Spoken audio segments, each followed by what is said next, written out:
Ok, shalom, shalom à tous. Vous voyez ce monsieur à côté, c'était un marabout, un sorcier, les gens qui travaillent avec l'esprit des ténèbres. Et quand vous voyez, il y a deux de ces photos qu'on a jouées ensemble.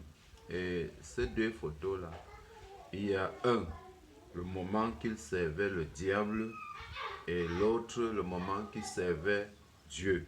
Parce que soit tu sais le diable, soit tu sais Dieu, soit tu es pour le mauvais, soit tu es pour le bon. Donc il servait le diable et il était leader parce que eux pensent qu'ils sont les personnes qui conjurent l'esprit. Ils étaient les sorciers. Peut-être dans son témoignage, il a fait beaucoup de mal. Il a anéanti beaucoup de personnes en favorisant les autres selon ce que eux pensent que c'est possible dans leur règne. Et ainsi donc, il a servi le diable en un mot.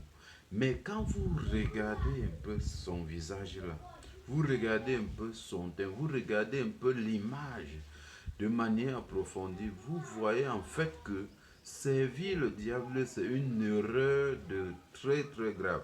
Il n'est même pas humain. Il n'est pas humain. Il ne ressemble pas à une personne. Il est noir.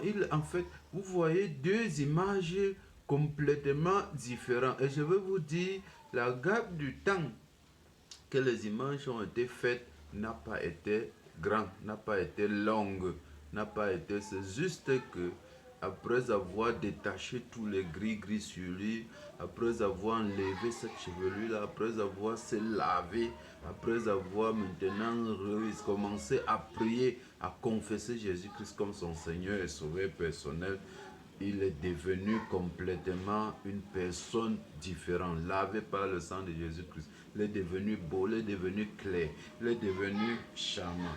Donc, n'hésitez pas de venir à Christ.